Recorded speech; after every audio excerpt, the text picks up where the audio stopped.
자리에 맞게끔 제가 설정한 좀 약간의 방향성은 비트코인이 과연 다음 사회에서 쓰일 수 있고 다음 사회로 우리의 인식과 그다음에 우리의 어떤 기술적인 어떤 토대를 전이시켜주는 그런 돈이 될 수 있을 것인가, 그런 기술이 될 수 있을 것인가, 뭐 이러한 측면에서 좀 말씀을 드려보고자 합니다. 아까 사무국장님께서 설명해 주셨듯이 저는 코빗이라는 세계 최초의 원화 비트코인 익스체인지의 공동 설립자이자 이사로 활동하고 있고요. 저희가 사실은 비트코인 회사입니다만 거래소로만 알려졌는데 사실 거래소만 하려고 회사를 만든 건 아닙니다. 비트코인에 있어서는 거래소 말고 더 재밌고 더 신나는 비즈니스들도 굉장히 많고요. 근데 원화 비트코인 익스체인지가 없이는 한국 경제와 비트코인 경제가 만날 수가 없겠다라는 생각이 들어서 먼저 거래소부터 시작을 했습니다. 그래서 작년 4월 말부터 베타 서비스를 시작을 했고요.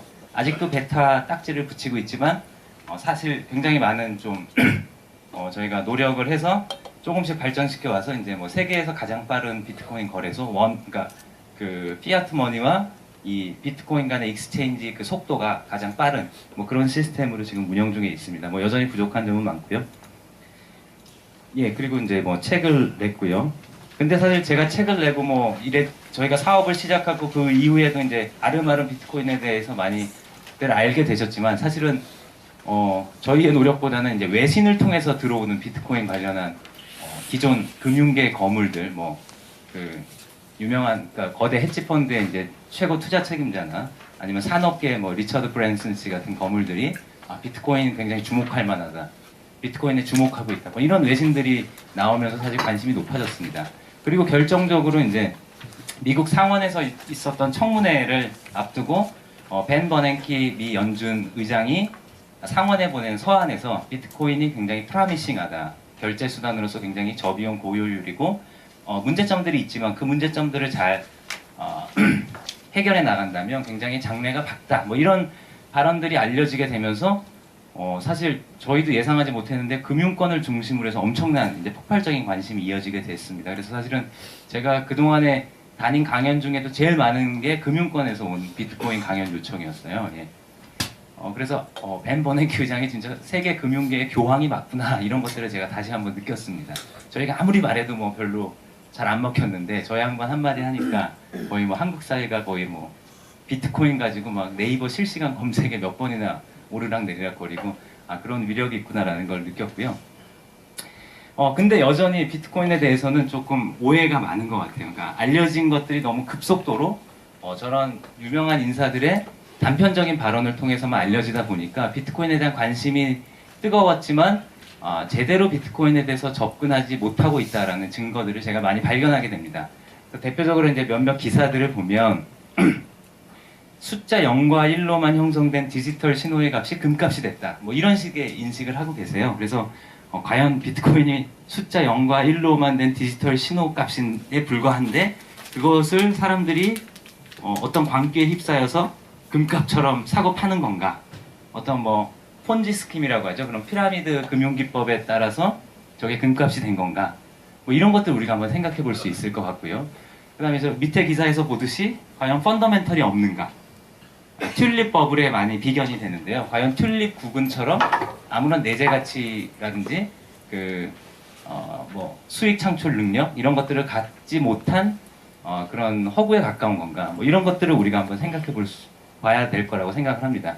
그래서 이런 오해들을 접했을 때 제가 보기에 가장 중요한 것은 비트코인의 정체에 대한 이해가 가장 중요하다라는 생각을 하게 됐습니다. 아까 사무국장님도 이제 그냥 편하게 설명해 주시려고 이제 비트코인이라는 어떤 미래의 화폐 이렇게 화폐라는 표현을 썼는데요. 과연 비트코인이 화폐인가? 화폐로만 바라봐야 될 것인가?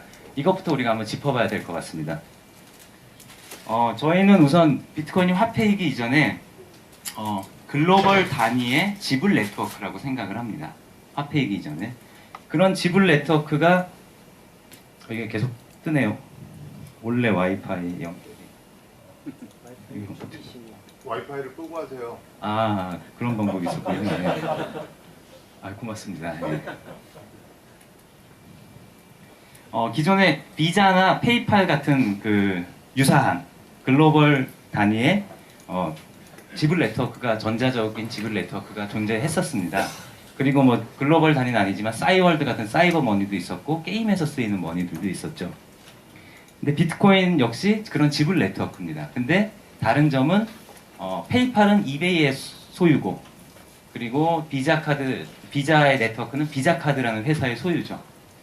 그 소유권이 명확하게 있었는데 비트코인은 역사상 최초의 참여적 금융 네트워크다.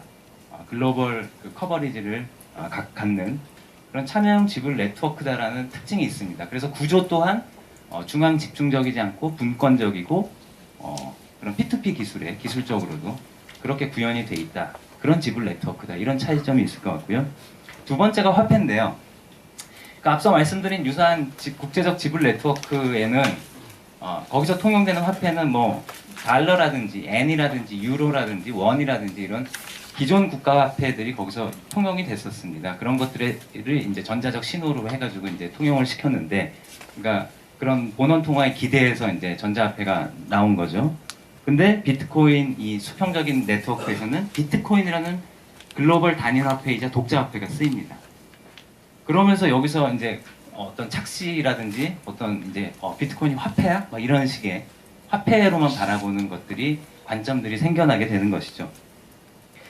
그래서 저희는 화폐로 보기 이전에 지불 네트워크로 봐야 된다라는 생각을 갖고 있고요. 그 지불 네트워크적인 그 속성과 특성이 화폐로 반영이 되는 것이다 이렇게 보고 있고, 마지막으로는 비트코인은 또한 지불 네트워크이자 화폐면서 동시에 금융 플랫폼이다. 더 정확히는 금융 혁신의 플랫폼이다. 그래서 구글의 안드로이드 같은 플랫폼이 모바일의 플랫폼이죠.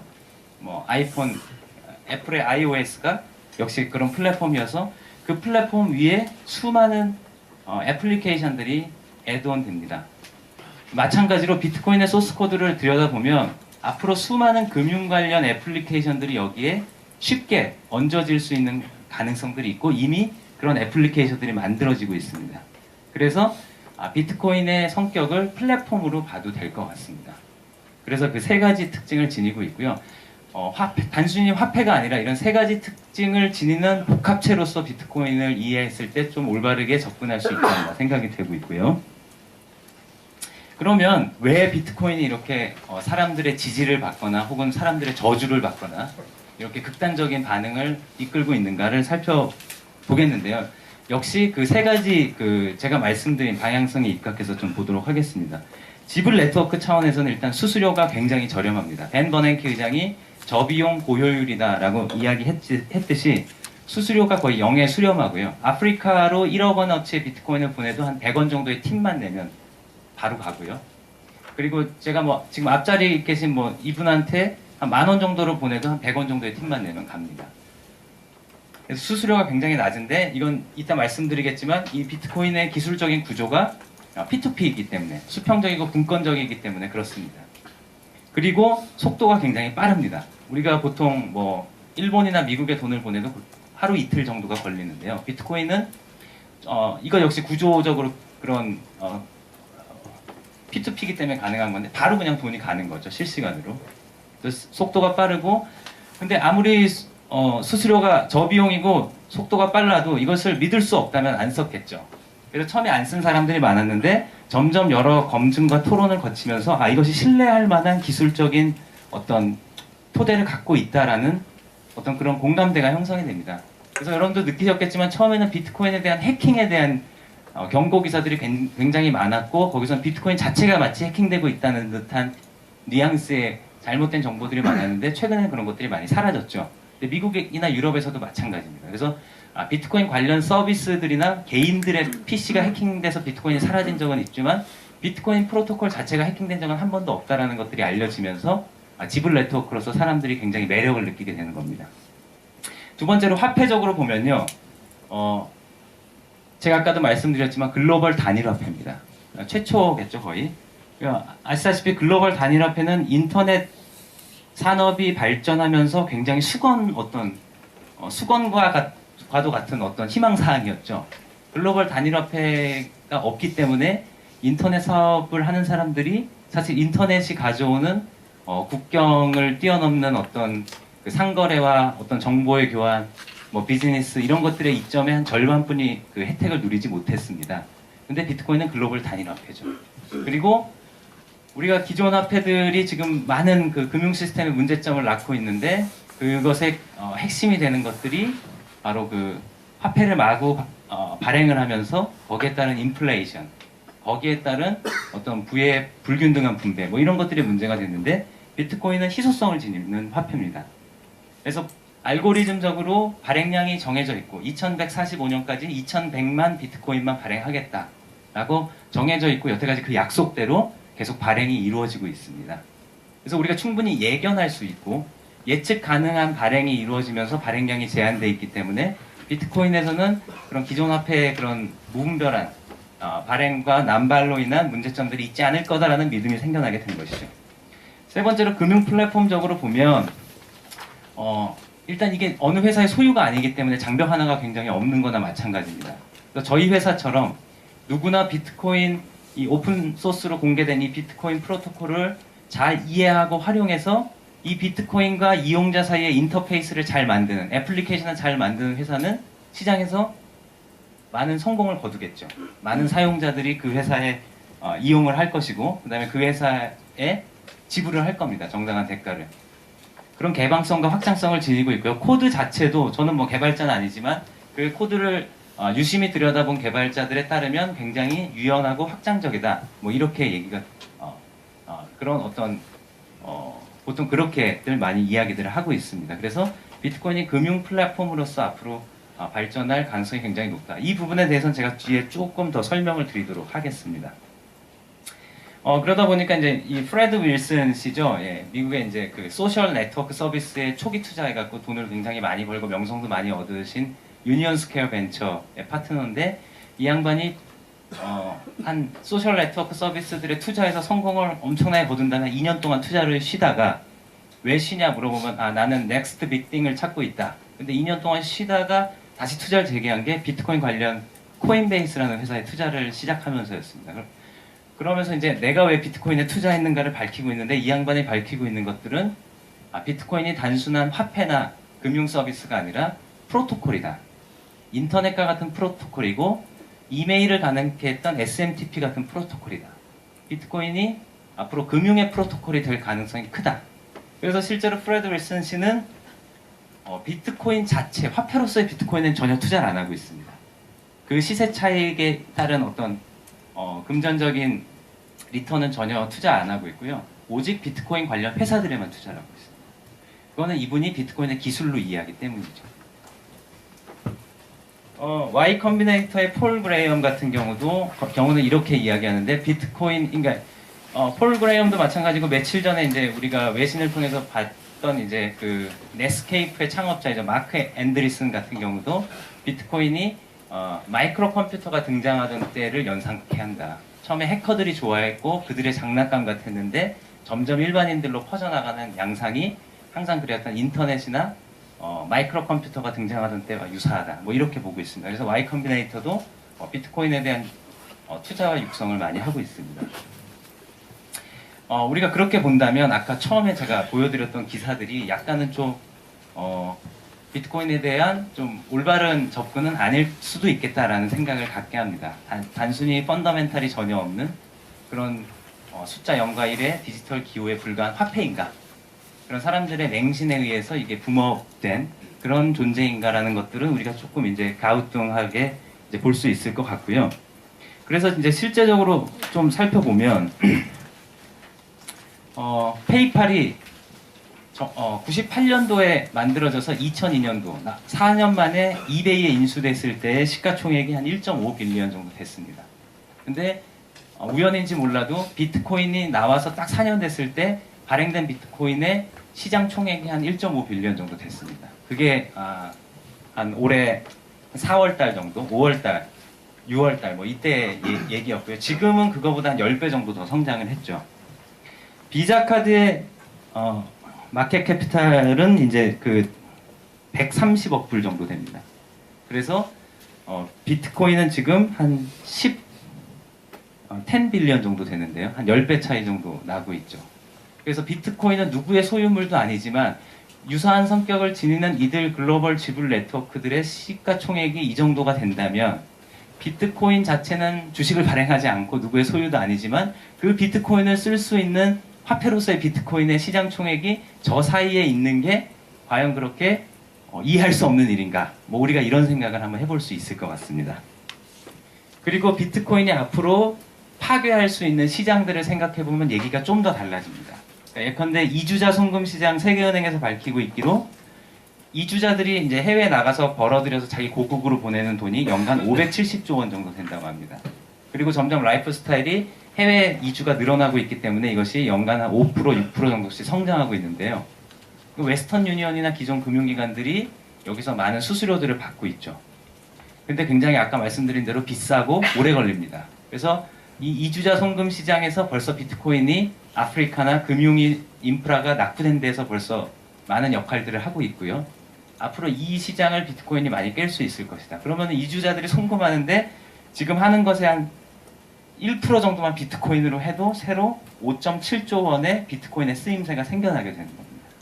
10%가 하면 57조 원의 쓰임새가 새로 생겨나게 되는 거죠. 지금 이미 발행되어 있는 것의 시장 총액보다 훨씬 더 많은 금액이 되겠죠. 금시장 같은 경우가 한 7천조 원 정도 됩니다. 근데 이 가치의 저장 기능이 비트코인이 금보다 뛰어나다라고 인식이 점점 확산되면 될수록 아마 저 시장에서도 비트코인이 전부는 아니겠지만 일부를 가져올 것이다라는 예측을 그렇게 관망하는 사람들이 꽤 있습니다. 그러면 또 우리가 또 계산을 해볼 수가 있을 것이고요. 전자상거래에 최적화된 화폐다라고 지불수단이다라고 이야기를 하고 있는데요.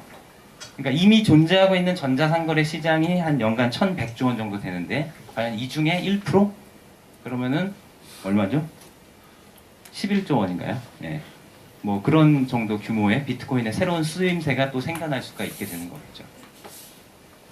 그래서 여태까지 제가 도입부에서 말씀드린 것들은 이제 우리가 비트코인을 어떻게 바라봐야 될 것인가에 대한 것들이었고요. 저는 이제 여러분께 이제 화폐로만 바라봤을 때는 비트코인에 대해 올바르게 우리가 접근할 수 없을 거다 아마 뭐 이런 말씀을 드렸고요. 그러면 비트코인이 과연 어떻게 작동하고 있길래 어떤 작동 원리에 근거하고 있길래 제가 말씀드렸듯이 또 뭐 벤 버넥 의장 같은 양반이 말씀하셨듯이 그런 저비용 고효율의 지불 수단이 됐는가들을 너무 깊이 있진 않게 좀 쉽게 좀 설명을 드리도록 하겠습니다. 비트코인 이 공식 지갑은 아니고요. 일렉트럼이라고 비트코인의 그 소스 코드를 가져다가 또 공식 지갑 말고 사설 지갑이죠. 이제 좀 더 가벼운 지갑을 만든 겁니다. 제가 쓰고 있는 건데요. 이 비트코인 일렉트럼의 인터페이스예요. 그래서 이메일을 보내듯이 비트코인 어드레스를 입력을 하고 비트코인 내가 얼마를 보내겠다. 뭐 1비트코인 적고 샌드 버튼 누르면 저 어드레스를 가진 사람의 지갑으로 비트코인이 바로 날아갑니다. 그래서 이메일을 보내듯이 비트코인을 쉽게 보낼 수가 있다. 그래서 금에 전화기에 예전에 전화기나 편지에 날개를 단 게 그러니까 이메일이라면 금의 날개를 단 게 바로 비트코인이다. 뭐 이런 제가 설명을 드렸던 적도 있는 것 같습니다. 그럼 어떻게 비트코인을 그렇게 쉽게 보낼 수가 있는가? 비트코인 DB를 단순한 모습인데 비트코인의 기본 어카운트는 주소입니다. 뭐 아이디나 이런 것들이 아니라요. 사람의 아이디나 이런 것들이 아니라. 그래서 사실 익명성이 보장되는 것이죠. 각 주소마다 얼만큼의 잔고가 있다. 이런 것들이 DB에 이제 기록이 되는 건데요. 저 주소의 소유주가 누구인지는 매칭이 되어 있지 않습니다. 그래서 익명성이 보장된다고 할 수 있고 제가 수백 개의 비트코인 주소를 만들 수가 있습니다. 각 개인들이. 근데 금융기관들이 다 저런 DB를 갖고 있죠. 근데 이제 아까 말씀드렸듯이 중앙 집중적이어서 자신들의 서버에 그 중앙 서버에 그 DB를 보관하고 있습니다. 그래서 이용자들과 이렇게 중앙 집중형의 이제 관계망을 갖고 있죠. 그래서 농협 해킹 사태나 이런 데 보듯이 그 중앙에 서버라는 명확한 타겟이 있기 때문에 그것을 해킹하려는 해커들의 시도가 계속 이어지고 때론 성공하기도 합니다. 그리고 알려진 바에 따르면은 굉장히 쉽다고 하죠. 그러니까 우리가 생각하는 것만큼 그렇게 어려운 게 아닌데 어쨌든 계속 그것들을 뚫으려고 하는 사람들이 있기 때문에 천문학적인 또 예산을 드립니다. 근데 비트코인은 주인도 없고 그 다음에 관리도 그렇게 막 누군가 대규모 자금을 들여서 하는 것도 아닌데 어떻게 되고 있느냐. 비트코인은 그냥 발상을 전환한 거죠. 저 DB를 한 군데 놓는 게 아니라 전 세계 모든 비트코인 이용자에게 다 똑같은 게 다 저장되도록 다 뿌려버린 겁니다. 그래서 어느 한 곳을 해킹해봤자 효력이 없게 만든 거죠. 그래서 비트코인 기술의 핵심은 저 금융의 DB를 전 세계 비트코인 이용자 수백만 명에게 똑같은 것들을 다 분산시켜 놓고 그 다음에 10분마다 한 번씩 저것들을 동기화하게 만든 기술입니다. 그러니까 우리가 지금 중앙 집중적인 그 금융 장부를 기입하는 방식을 쓸 수밖에 없는 게 아까 제가 이메일을 말씀드렸는데 이메일을 제가 이분께 보내서 제 이 파워포인트 그 키노트 자료를 저분한테 이메일로 보내면 저분 컴퓨터에도 이제 키노트 파일 하나가 존재하는 것이고 근데 제 거에서 없어지지가 않잖아요. 그죠? 그 다음에 제가 여기 있는 모든 분들한테 보낼 수도 있고요. 근데 돈이 그렇게 되면 큰일 나는 거지 않습니까? 그쵸? 돈은 내가 보내면 하나를 보내면 제 거에서 하나가 없어져야 됩니다. 사실 그게 문제가 돼서 사실 우리가 고비용, 고위험을 감수하면서 그렇게 중앙 집중적인 금융 장부 관리를 해왔던 것인데 특히 디지털 환경에서 그러면서 우리가 현금을 쓰면서 누렸던 익명성이라든지 간편함 이런 것들 그냥 중앙에 아무 금융기관 배제 없이 그냥 제가 10,000원 드리면 10,000원 받으신 거잖아요. 그렇죠? 그걸로 끝이 나는 건데 이런 간편함을 우리가 인터넷 환경으로 오면서 다 놓쳤던 겁니다. 그런 기술적인 어려움이 있었던 거죠. 분산 컴퓨팅 환경 하에서는 금융거래와 같이 고도의 신뢰가 필요한 것들은 거래들은 할 수가 없다라는 것들이 어떤 상식이었습니다. 그래서 이제 컴퓨터 과학에서는 그런 것들을 이제 비잔틴 장군의 딜레마 뭐 이런 것들로 정식화하기도 했었는데 1980년대 초반에 근데 비트코인이 처음에 암호학자들이나 이런 사람들한테 굉장히 해커들한테 열광을 받았던 것들은 그런 분산 컴퓨팅의 한계를 뛰어넘어서 블록체인과 작업 증명이라는 메커니즘을 통해서 서로 신뢰할 수 없는 전 세계 산재에 있는 개인들 그 노드들이 금융거래와 같은 아주 고관여 거래를 할 수 있게끔 만든 겁니다. 그래서 이런 DB들이 전 세계에 이제 산재돼 있고 똑같은 것들이 그게 10분마다 동기화가 되고 있는 것이고요. 저 주소마다 이제 소유자가 실제로는 있겠죠. 그래서 비트코인 거래라고 하는 것은 결국 누군가 갖고 있는지는 모르는 어떤 A라는 주소에서 B라는 주소로 이만큼의 비트코인을 보냈어라는 데이터 파일에 불과합니다. 굉장히 간단하고 가벼운 파일이죠. 그 파일들이 서로 보내지고 그 거대한 지구상 거대한 클라우드 위에 있는 장부가 함께 그 참여해서 관리되고 있고 그런 것들에 이제 불과하게 되는 겁니다. 그래서 이따 말씀드리겠지만 사실 이렇게 간단한 파일들의 이동에 불과하기 때문에 비트코인으로 다양한 일들을 할 수가 있고 제가 아까 말씀드린 금융 플랫폼으로서 다양한 애플리케이션들이 여기에 애드온 될 수 있는 가능성들이 열리게 됩니다. 그래서 사실 비트코인 거래라는 것은 아까 제가 말씀드린 대로 이렇게 데이터 파일의 이동인데 저기서 이제 공개키 암호화 방식을 써가지고 저 주소는 퍼블릭 키에 해당하는 거고요.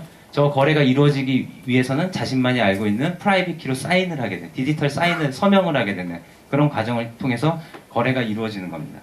그래서 제가 조금 더 쉽게 이제 설명을 드리면 우리가 거대한 금고가 있는데 그 금고는 다 퍼블릭 키만 있으면 누구나 금고 안에 들어가서 남들이 어떻게 거래가 일어나는지를 다 볼 수가 있습니다. 근데 가만 보면은 거기에 금화들이 막 쌓여 있는데요. 그 금화들은 예전에 쓰던 엽전처럼 가운데가 뚫어져 있고 이렇게 돈 뭉치마다 이렇게 자물쇠가 채워져 있어요. 그래서 이 자물쇠에서 자물쇠를 풀고 돈을 일정 정도 꺼내서 다른 자물쇠로 탁 보내기 위해서는 이 엽전 사이에 있는 자물쇠를 그러니까 열 수 있는 열쇠가 필요한데 이게 바로 프라이빗 키가 되는 거죠.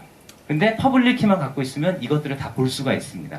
그래서 이따가 설명드리겠지만 비트코인의 이 데이터의 주소와 주소 간의 돈들이 이동하는 흐름들은 누구나 다 볼 수가 있습니다. 그래서 비트코인의 익명성에 대해서도 여전히 좀 오해가 존재하는데 그건 좀 차후에 설명드리도록 하겠고요. 그러면은 비트코인은 그 10분간의 대략적인 그 데이터 동기화를 어떻게 하느냐 보면 10분간의 거래가 이렇게 모아집니다. 10분마다 거래를 모아서 그것들을 블럭이라는 것들로 만듭니다. 그래서 그 사실은 저 블럭을 생성할 권리를 얻게 되는 사람들이 최초로 저 블럭에서 생성되는 25비트코인을 받게 됩니다.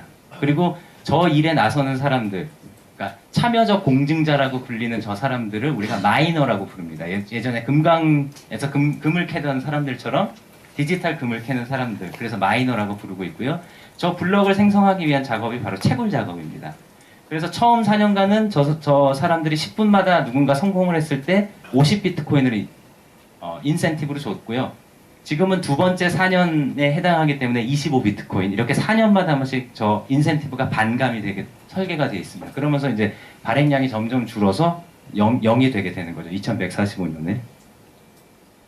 근데 우리가 어려운 수학 문제를 푼다라고, 저 마이닝 작업이라는 게 어려운 수학 문제를 푸는 사람이 포상으로 받게 된다고 하는데, 저 마이닝 작업이라는 것이 머리가 좋아서 어떤 수학 문제를 뭐 수학 올림피아드 하듯이 푸는 것들이 아니라, 사실은 저 거래 기록을 암호화하는 그 암호값, 우리가 디지털 전자지문이라고 부르는 해시 값을 찾아내는 작업입니다. 근데 그 해시 값을 찾아내는 작업이 공식화된 뭐 그런 수학풀이가 아니라 사실 무차별 대입으로 찾아내는 거고, 그 무차별 대입을 하려면 컴퓨팅 연산 능력을 동원을 해야 되는 거고, 그런 아주 무식한 작업이 되는 거죠.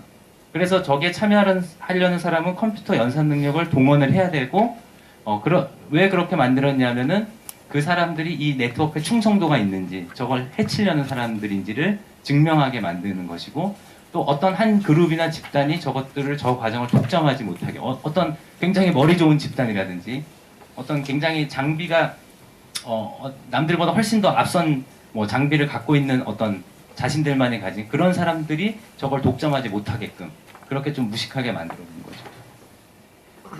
그래서 저 작업 증명이라는 과정을 통해서 블럭이 생성되는데, 이 블럭들이 또 앞 블럭과 뒷 블럭이 다 체인처럼 연결이 되어 있습니다. 고리가 지워져 있습니다. 그래서 최초에 2009년 1월 3일 날 나온 최초의 제네시스 블럭이라고 하는 그 블럭서부터 지금 이 시간에도 생성되고 있는 블럭까지는 전부 다 체인처럼 연결이 되어 있습니다. 그래서 우리가 블록체인이라고 부릅니다. 이것의 의미는 뭐냐면, 이 시점, 특정 시점의 거래 기록을 조작하기 위해서는 저 블럭만 깨는 게 아니라 그 이후에 생긴 모든 블럭을 다 깨고 거슬러 올라가야지만 저 블럭 안에 거래 기록을 조작할 수가 있다는 얘기입니다. 그런데 아시다시피 전 세계에서 지금 수많은 마이너들이 이 마지막 블럭에 이어서 새로운 블럭을 생성하려고 경쟁을 하고 있습니다. 아까 말씀드렸던 그런 작업 증명이라는 그런 것들을 경쟁을 하고 있는 거죠. 그러니까 여기서부터 깨고 들어가려면 그 사람들보다 더 높은 컴퓨팅 파워를 가져야 됩니다. 근데 지금 저 경쟁을 하고 있는 사람들의 컴퓨팅 파워가 전 세계 슈퍼컴퓨터 상위 500위까지를 합친 것에 제가 책을 쓸 때만 해도 8배. 근데 작년 12월 말에는 2000배. 요번엔 제가 데이터를 확인을 못했습니다. 그렇게 굉장히 늘어나고 있는 거죠. 그러니까 어느 한 개인이, 어느 한 집단이 어떤 국가적 차원의 예산을 들이지 않는 한 저기서 51%의 컴퓨팅 파워를 장악해서 이렇게 다 거슬러 올라가서 저기서 그걸 깨기는 굉장히 어려운 일이 돼버린 겁니다. 그래서 비트코인 자체가 해킹된 적은, 그 거래 기록이 조작되거나 그런 적은 여태까지 한 번도 없었던 것이고요. 초기에는 그럴 수 있었던 가능성이 있었는데 그때는 이제 관심이 없었던 거죠. 그만큼 가치도 안 됐었고요. 그래서 차라리 컴퓨팅 자원을 내가 많이 갖고 있다 그러면 저거 거래 기록을 가서 조작해서 얻는 이익보다 그냥 이 마이닝 작업에 참여해서 얻는 이익이 훨씬 크게 인센티브 구조를 만들어 놓은 겁니다. 그래서 요즘은 중국 분들이 열심히 하고 계시죠. 전기세도 싸고 뭐 어차피 하드웨어 많이 만드시니까. 그러면 이 엄청난 시스템을 누가 만들었는지 역사를 이제 한번 살펴보도록 하겠습니다. 그 우리 글로벌 금융위기가 이제 터졌던 게 한 2008년 9월 정도였죠. 그때 리만 브라더스가 이제 파산한다 그랬던 게 9월 중순경에 이제 아마 결정이 내려졌을 텐데, 그로부터 한 달 후쯤에 그 메인이라는 암호화 커뮤니티에 그 P2P 일렉트로닉 캐시 시스템 비트코인이라는 논문 한 편이, 짧은 논문입니다. 페이퍼 한 편이 이제 게재가 됩니다. 이 페이퍼를 게재한 사람은 자신을 사토시 나카모토라고 밝혔고요. 37세 일본인이라고 주장을 했습니다. 근데 사람들이 보기에는 이제 아닌 것 같았죠. 예. 왜냐하면은 뭐 영어도 너무 잘 구사하고 영국식 영어를 썼다, 미국식 영어를 썼다. 그래서 일본인이 아닐 수도 있다. 혹은 한 사람이 아닐 수도 있다. 즉 그룹이나 심지어는 특정 국가의 비밀 프로젝트일 수도 있다. 뭐 이런 다양한 추측을 나왔지만 아직도 저 사람이 누군지는 밝혀지지가 않았습니다. 그래서 2009년 그 1월 3일부터 자기가 진짜 논문을 통해서 밝혀낸 것들을 11월 달에 솔스포지라는 그 오픈소스 디렉토리에다 그걸 업로드 시켰고요. 비트코인 그 프로그램을. 그 다음에 1월 3일부터 자기가 혼자 아까 말씀드렸던 마이닝 작업을 하면서 이 네트워크를 가동을 시킵니다. 그러니까 처음에는 이제 다 해커들이 저 논문을 보고 이런 신기한 게 있네. 이게 진짜 비잔틴 장군의 딜레마를 깰 수 있을까? 이러면서 그런 것들에 대해서 토론하면서 마치 베타 테스트 하듯이 혹은 이제 우표 수집하듯이 노트북으로 비트코인 마이닝을 하면서 비트코인을 수집하기 시작을 합니다. 그러다가 이제 첫 번째 환율 공시가 일어났는데 2009년 10월에 1비트코인의 가격이 0.0008달러 정도다. 근데 저거는 뭐 어떤 금융기관이나 뭐 이런 데서 아주 공신력 있게 공시한 게 아니라요. 비트코인 그 마이너 중에 한 사람이 내가 1비트코인을 캐는데 드는 전기세와 노트북 감가상각비와 이런 걸 계산해 보니까 저 정도 들더라. 그런 거였습니다. 근데 실제 막 얼마 지나지 않아서 저 가격에 막 거래가 되기 시작합니다. 진짜 사람들이 장난이었겠죠. 그리고 2010년 5월에 어떤 마이너로 추정되는 플로리다에 사는 사람이 우리 집에 피자 2판 보내주면 10,000비트코인 주겠다 이렇게 얘기를 했는데 진짜 누군가 피자 2판 파파존스 피자 2판을 보내줍니다. 그리고 이 사람은 진짜 10,000비트코인을 그 사람한테 줬습니다. 어떻게 아냐면 아까 말씀드렸듯이 저 거래는 자신의 주소를 밝혔기 때문에 우리가 다 볼 수가 있는 거죠. 그리고 이 사람이 그 이후에도 피자를 몇 판을 더 시켜 먹습니다. 저렇게 10,000비트코인씩 주면서.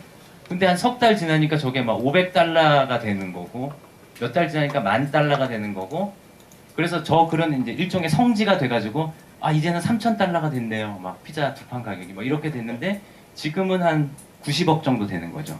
저 가격이. 근데 저 사람은 저 피자를 몇 판 사 먹고 나서도 한 35,000비트코인이 여전히 있었습니다. 저 사람 주소에. 그래서 초기 마이너였겠다라고 사람들이 추정을 했고요. 비트코인이 가격이 찐 역사인데 1차 버블이 한 2011년 4월부터 이제 한 번 있었는데요. 이때 왜 올랐냐 보면은 일단 포브스라든지 이런 언론들이 주목하기 시작합니다. 그래서 처음에 포브스 같은 언론이 아니라 이제 뭐 슬래시 다시라든지 미국의 IT 매체들이 주목하기 시작했고 그러면서 이제 기크들한테 알려지기 시작을 했고요. 근데 결정적이었던 거는 사실 엉뚱한데 항상 이렇게 역사는 엉뚱하게 이루어지는데요. 비트코인에 대한 보도가 아니라 실크로드라는 온라인 블랙마켓에 대한 보도가 고커라는 이제 블로그 미디어에서 이제 르포를 게재를 합니다. 그게 뭐냐면 토르라는 P2P 웹 브라우저로만 들어갈 수 있는 블랙마켓, 그러니까 암흑 세상의 이베이 같은 게 있는데 저도 한번 들어가 봤는데 되게 들어가기 어렵더라고요. 거기 가면은 막 온갖 뭐 캐주얼한 마약들이 다 팔리고 있는 거죠. 근데 거기서 공시화폐로 쓰이고 있는 게 비트코인이더라. 이 보도를 하게 된 겁니다. 그러니까 비트코인 가격이 막 수직 상승합니다. 그러니까 이 전까지만 해도 해커들이 그냥 우표 수집하던 거였는데 저 보도가 나오면서 사람들이 알게 된 거죠. 이 비트코인을 정말 유용하게 쓰는 사람들이 있구나. 근데 비트코인이 없어지면 저 사람들은 진짜 괴롭겠구나. 그런 집단이 이 세상에 존재하는구나 라고 최초의 어떤 집단적 사용 사례가 되는 겁니다. 실제 전자상거래에 그렇게 쓰였고요. 그러면서 비트코인이 굉장히 올랐다가 근데 저때 비트코인 관련 업체들이 전부 다 영세한 1인 기업이었죠. 비트코인 가격이 오르니까 그걸 해킹하려는 시도들이 있었고 실제 해킹이 성공하거나 사이트가 다운되거나 이런 게 발생하면서 다시 떨어집니다. 그래서 제가 말씀드린 1차 버블이 요거였습니다. 요 꼭지였고요. 다시 떨어져 갖고 이렇게 한참 있다가 이제 올 4월 달에 다시 오르게 되고 이 뒤는 이제 400달러까지 있었는데 사실 1200불, 1243불까지 가게 된 거죠. 근데 제가 주목하는 것들은 여기에 오른 이 퀀텀 점프도 되게 중요하지만 이 오르지 않던 기간 동안에 있었던 일들도 굉장히 중요한데 저 기간에 어떤 게 있었냐면 비트코인 가격이 저렇게 정체되어 있는 와중에도 제가 아까 말씀드렸듯이 마이닝하는 그 컴퓨팅 파워는 계속 증가했습니다. 그러니까 인프라의 역량은 계속 늘어난 거죠. 그 다음에 미국의 비트코인 파운데이션이 생겨났고요. 어떤 제도적으로 이제 비트코인 이용자들이 모이게 된 거죠. 그 다음에 비트코인 커뮤니티가 굉장히 강력해졌습니다. 그래서 그 인터넷의 오픈소스 문화, 그 다음에 크라우드 소싱 문화, 그런 커뮤니티 문화가 저때 다 형성이 되기 시작합니다. 비트코인 이 커뮤니티에서. 그러면서 사람들이 지적으로 협력하고 정보를 나누면서 굉장히 끈끈한, 그래서 스웨덴에서 나온 논문을 보면 비트코인은 주인도 없고 다 사람들이 자발적으로 참여한 커뮤니티였는데 모든 글을 전수조사하고 이렇게 봤더니 마치 조직화된 기업처럼 행동했다. 비트코인 커뮤니티 전체가. 그러면서 비트코인이 위기에 처할 때마다 그걸 이겨내면서 여기까지 왔다. 뭐 이런 논문이 나오기도 했었는데요. 어쨌든 그런 시기를 거치면서 올랐을 때는 그런 내적인 역량이 축적돼 있는 데다가 결정적으로 두 가지 사건이 있었는데, 하나는 미국 금융정보분석원에서 미국 금융당국으로서는 최초로 비트코인에 대한 가이드라인을 발표합니다. 근데 하나가 뭐였냐면 개인이 비트코인 쓰는 건 자유다라는 것이었어요. 근데 비트코인 거래소나 사업자들은 머니 트랜스미터, 송금업의 규제를 받는다. 이 두 가지였습니다. 하나는 좋고 하나는 안 좋은 거였는데도 일단 금융당국의 가이드라인이 나왔다는 것 자체로 이제 들끓기 시작합니다. 또 하나 결정적이었던 게 유럽발 이제 소식이었는데요. 3월 달이었죠. 그 지중해 섬나라 키프러스에서 토요일 날 아침에 대통령이 대국민 담화를 발표하는데, 지금 이 시간부로 여러분의 은행 계좌에서 5천만 원 미만 계좌에서는 6.99%, 5천만 원 이상 계좌에서는 9.99%의 세금을 떼겠습니다. 여러분들이 혹시 그 세금 내기 싫어서 돈을 빼갈지 모르므로 이 시간 이후로 계좌를 다 동결하겠습니다. 이런 발표를 하게 되는 거죠. 정말 뭐 자본주의 사회에서는 있을 수 없는 일이 일어나게 된 거고, 그날 바로 그 비슷한 위기에 처했던 스페인에서 구글 트렌드 그걸 분석을 해보면 비트코인 검색이 이렇게 치솟습니다, 정말. 그리고 앱스토어에서 보면은 비트코인 관련 그 앱들의 다운로드 수가 이렇게 치솟습니다. 그러니까 스페인에서도 이런 조치를 취할지 모른다라고 겁을 먹은 스페인 국민들이 대거 비트코인으로 해칭하기 시작한 거죠. 그러면서 50불을 돌파하게 됩니다. 그러면서 계속 올라가서 순식간에 250불을 넘어서게 됐고요. 근데 저 때도 도쿄에 자리하고 있는 그 세계 최대 거래소, 저 때는 한 전체 세계 그 국가화폐 비트코인 그 거래량의 한 70%를 독점하고 있던 마운틴곡스라는 거래소가 있는데요. 그 마운틴곡스 거래소가 디도스 공격을 당하고 일주일간 거래가 정지됩니다. 그러면서 비트코인 가격이 50불까지 떨어졌죠. 그러다가 다시 오르고 한 100불 사이에서 유지되다가 작년 말에 여러분 아시다시피 1200불까지 올라갔는데, 거기는 또 중국이라는 거대 시장이 저 네트워크에 참여를 하게 된 거고, 또 하나는 미국에서 가이드라인에 이어서 상원에서 청문회가 열리고, 그러면서 미국이 그때 어떤 재밌는 얘기가 오갔냐면요. 그 3월달 이후로 비트코인 비즈니스 하기가 제일 안 좋은 나라가 미국이라는 얘기가 파다했었어요. 그래서 미국에서 있던 사람들이 전부 다 다른 나라로 막 파나마 같은 데로 가고 막 그랬습니다. 실제 저희 회사도 그 애덤 드레이퍼가 운영하는 부스트라는 그 엑셀러레이터에 입주해라, 니네 미국 와서 사업해라, 이런 제안을 받았는데 저희가 안 갔던 게 세계에서 가장 비트코인 사업하기 힘든 데가 미국이다, 뭐 이랬었는데, 미국에 저때 어떤 얘기가 있었냐면 미국 정부가 이렇게 비트코인에 대해서 우호적이지 않으니까 비트코인 산업의 주도권이 전부 다 중국이라든지 이런 데로 다 빠져나가고 있다. 실제로 지금도 미국은 전 세계적으로 그러니까 주요한 거래소 중에 미국에 있는 데가 한 군데도 없습니다. 그러니까 지금 1등하고 있는 BTC2라는 데는 체코에 있고요. 그 다음에 비트스탬프라는 거래소는 슬로베니아에 있고, 마운틴곡스는 도쿄에 있습니다. 그래서 그때 미국에서 이제 비트코인 파운데이션이나 이제 시민 뭐 경제 그런 실리콘밸리나 뭐 이런 데서 계속 얘기했던 거는 미국 정부의 애매모호한 태도 때문에 우리가 비트코인이라는 혁신의 주도권을 잃을 수도 있다, 리더십을. 그러면서 사실 미국 정부 당국자들이 굉장히 전향적인 이런 입장을 보이게 되는 거죠. 그러면서 이제 비트코인이 1200불까지 올랐고, 근데 다시 또 알다시피 한 400불까지 떨어졌지 않습니까? 그래서 사람들이 역시 이거는 버블이야 이랬는데, 다시 지금 한 900불 선에서 꽤 오랜 기간 지금 안정된 모습을 보이고 있습니다. 그래서 대중화되는 과정에서 뭐 바이두라든지, 그 다음에 워드프레스, 뭐 오케이큐피드, 그 다음에 레딧 같은 미디어 사이트에서 이제 쓰기 시작하면서 이제 굉장히 많이 확산됐고, 그래서 지금은 한 온라인 상점 한 지금 5만 개, 작년 12월 기준으로 한 5만 개였는데 지금 또 많이 늘어났을 겁니다. 그리고 미국의 기프트 같은 이제 모바일 상품권 회사에서 이제 5만 개 가맹점이 있는데, 저기서 비트코인으로 저 상품권을 살 수가 있게 된 거죠. 그러면 저게 말이 뭐냐면 아마존 기프트 카드를 비트코인으로 살 수가 있게 됐고, 아마존에서 파는 것들을 다 할 수가 있는 것이고요. 그 다음에 이제 영국에서 엊그제 나온 소식이죠. 이제 영국의 이베이에서 특정 상품들에 대해서 일단 비트코인 테스트를 해보겠다, 뭐 이런 것들이 지금 나오고 있고, 미국의 오버스톡인가요? 예, 그 이베이보다는 작지만 그런 또 유명한 온라인 쇼핑몰에서 비트코인을 지금 적용을 하고 있습니다. 그리고 저희 회사에 투자한 베리 실베르트라는 사람이 만든 세컨 마켓이라고 미국의 비상장 주식을 거래하는 거래소, 사설 거래소인데 저기서 이제 비트코인 인베스트먼트 트러스트라는 비트코인 투자 상품을 만들었고요.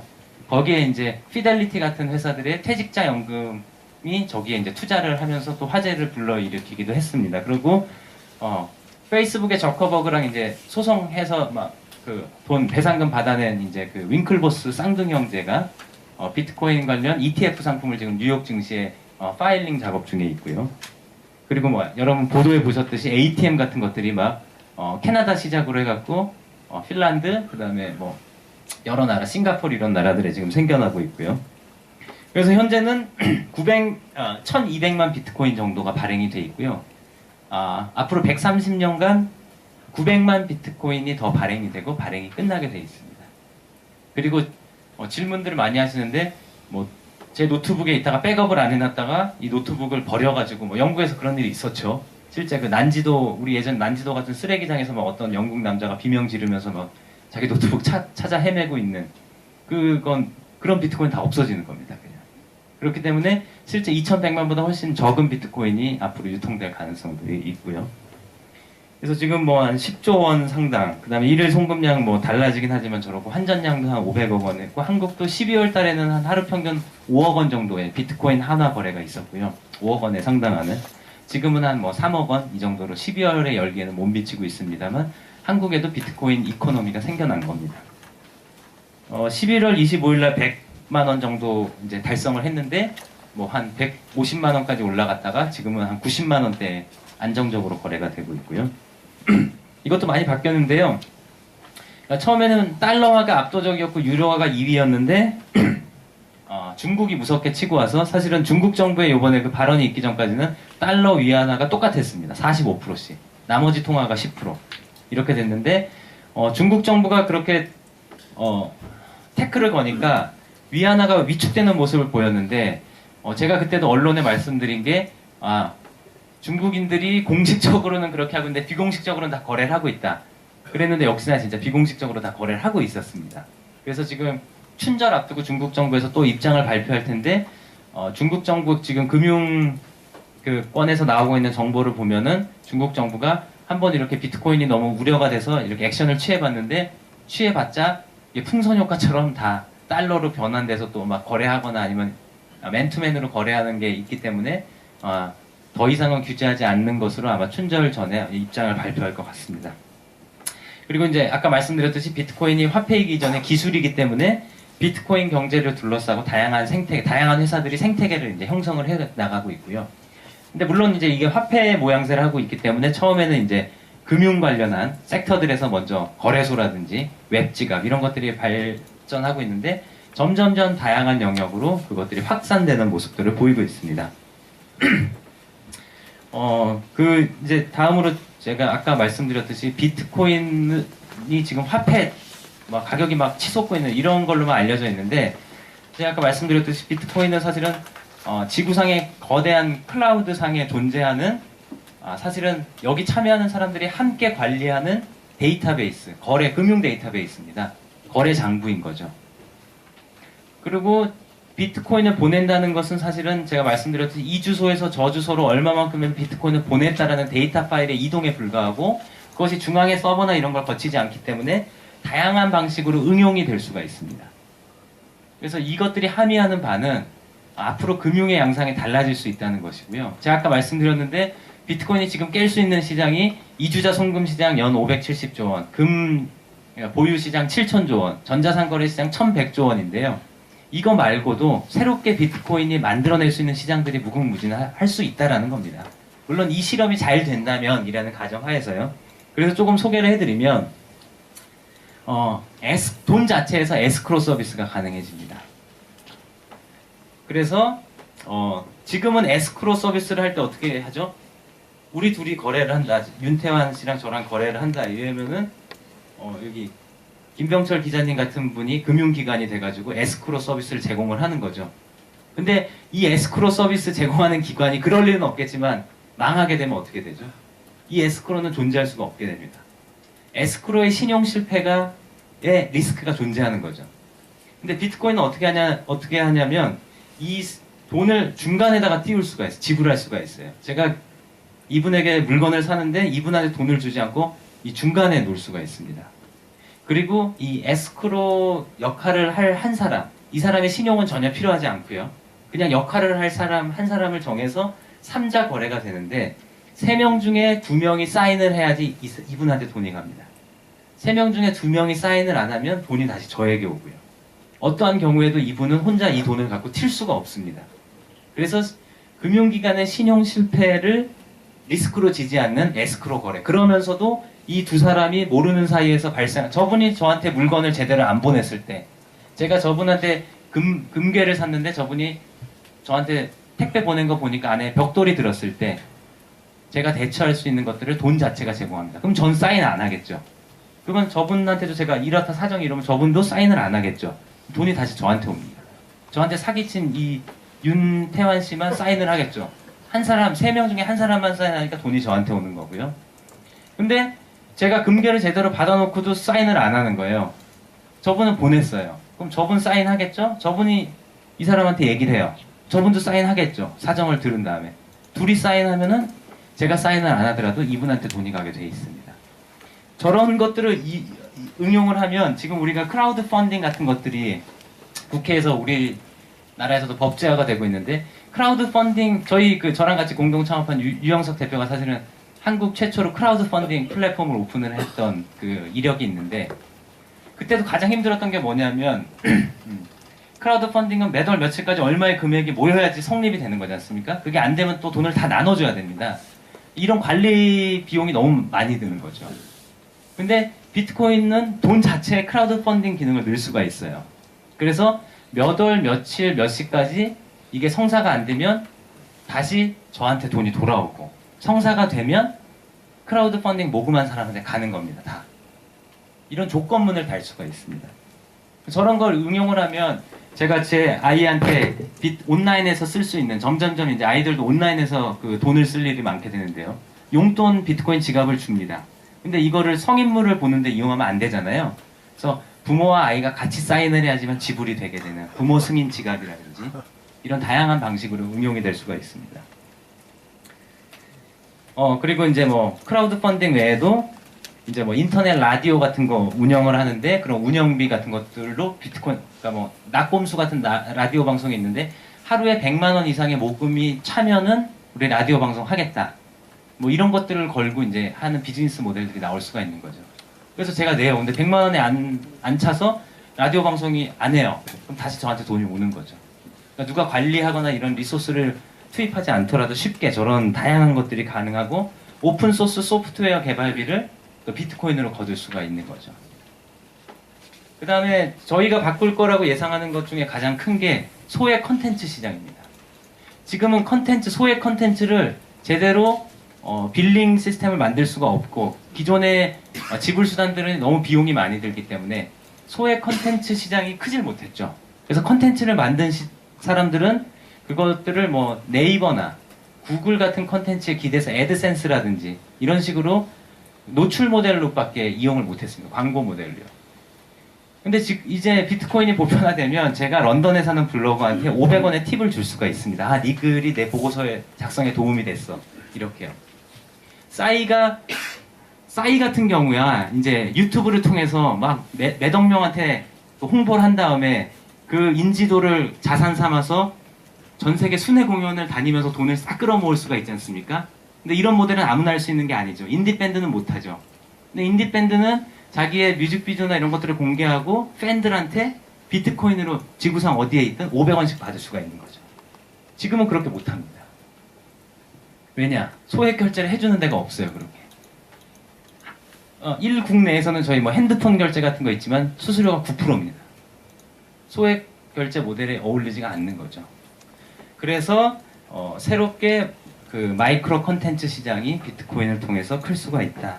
지금 실제 레딧 같은 데서는 이미 좋은 댓글에 비트코인 팁 주기 이런 것들이 이미 현실화되어 있습니다. 그리고 이제 외부 조건 거래라고 그래가지고요. 제가 이제 뭐 변호사 사무실을 통해 가지고 신탁할 필요가 없이 제가 유산을 남기는데 비트코인으로 남길 경우에 근데 너무 제 애들이 어려요. 얘들이 돈을 함부로 쓰면 안 되잖아요. 그래서 20살이 됐을 때 이게 공중에 떠 있다가 20살이 됐을 때 얘가 쓸 수 있게 얘 지갑으로 가게 된다든지 이런 식의 이제 조건을 입력해서 그런 금융거래들이 가능해집니다. 그래서 우리가 여태까지는 상상할 수 없었던 그래서 항상 은행을 인발부 시켜야지만 됐기 때문에 우리가 생각지 못했던 그 다음에 금융이 인텔리전트하지 못했기 때문에 생각하지 못했던 다양한 금융거래들이 일어날 수 있습니다. 그래서 사실은 한 3사람만 모여도 파생상품 같은 것들을 만들 수 있는 거죠. 그래서 내일 날씨에 따라서 돈이 누구한테 간다든지 어떻게 이런 금융기관에 끼지 않고도 이런 다양한 거래들이 가능해지게 됩니다. 그리고 비트코인의 액면 가치와는 상관없이 비트코인 거래가 블록체인에서 암호화되고 딱 우리가 아까 봤듯이 웬만해서는 그 거래 기록을 조작할 수 없게 되기 때문에 그냥 비트코인의 거래는 데이터 파일이어서 텍스트문 같은 것들 넣을 수 있기 때문에 제가 우리 황 전무님한테 한 1,000원, 액면가 1,000원 정도의 비트코인을 드리면서 사실 여기에 NC소프트 주식 100주를 드립니다. 라고 저기다 소유권 이전의 기능도 담당할 수가 있습니다. 그랬을 때 공증인이라든지 금융기관이 필요 없이 그냥 황 전무님과 저 사이에 금융거래가 일어날 수 있는 거죠. 그래서 실제로 비트코인으로 상장하고 비트코인으로 주식을 파는 주식 시장들이 굉장히 많이 생겨났습니다. 근데 물론 그 회사들 실력이 안 좋아서 막 생겨났다가 또 막 없어지고 막 아직 그런 초동 단계인데 다양한 금융 관련 회사들이 글로벌 시장을 무대로 해갖고 제약 없이 이제 저런 상품들을 만들어낼 수가 있고요. 그래서 공증이라든지 지적 재산의 증명 또한 블록체인을 통해서 할 수가 있습니다. 그리고 이제 저도 이제 이런 웨어러블 디바이스 이게 핏빗이라는 이제 그 디바이스인데요. 저 아이폰이랑 연동이 돼가지고 제가 하루에 얼마를 걷는지 수면을 잘 취하는지 이런 것들을 그런 웨어러블 디바이스인데 웨어러블 디바이스가 굉장히 각광을 받고 있잖아요. 근데 구글의 그 글라스도 있죠. 근데 이런 것들이 상용화됐을 때 그냥 우리가 인터넷 오브 띵스, 사물 인터넷도 지금 굉장히 화두가 되고 있는데 그런 기계와 기계 간의 금융거래가 앞으로 늘어날 거라고 예상을 할 수가 있습니다. 이런 웨어러블 디바이스들이 많이 보급이 됐을 때 이 기계들이 또 사물들이 전부 다 IP를 가지게 됐을 때 기계와 기계 간의 금융거래가 많이 일어날 거라고 예상을 할 수가 있고 거기서 그 빌링 시스템을 바탕으로 다양한 비즈니스 모델이 생겨날 텐데요. 거기서 기존의 크레딧 카드 방식이나 공인인증서를 거기서 이 웨어러블 디바이스 안에 공인인증서 깔고 인터넷 뱅킹 할 수는 없잖아요. 그랬을 때 비트코인이 새로운 대안이 될 수가 있는 거죠. 지금 나와 있는 것도 제가 지금 저희 집에 인터넷 AP가 있는데 와이파이 AP가 있는데 안 쓰고 있잖아요. 낮에는 지금 여기 와서 이러고 있는 동안에 제 집에 있는 것들을 관광객들이 쓸 수 있게 오픈을 하고 관광객들이 거기서 딱 접속을 했을 때 그 안내 화면이 뜨면서 1분 사용할 때마다 비트코인이 얼마씩 빠져나가게끔 하는 머신 투 머신 거래가 지금 이미 되고 있습니다.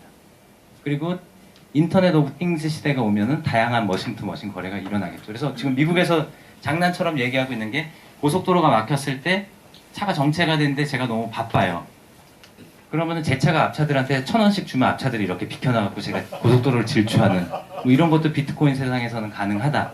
뭐 이런 얘기가 나오고 있습니다. 그래서 웨어러블 디바이스, 인터넷 오브 띵스 시대에서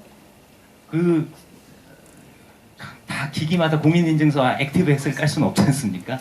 그랬을 때 이런 비트코인 방식의 거래들이 앞으로 위력을 발휘할 거다. 그래서 비트코인은 망할지 모르지만 비트코인이 이 여러 제낀 그 판도라의 상자 속에 이 기술들은 계속 무슨 코인 이런 식으로 무슨 노트 뭐 이런 식으로 이름이 바뀌면서도 계속 갈 것이다라는 게 이런 가능성들을 최초로 본 게 실리콘밸리 아까 프레드 윌슨 같은 투자자였죠.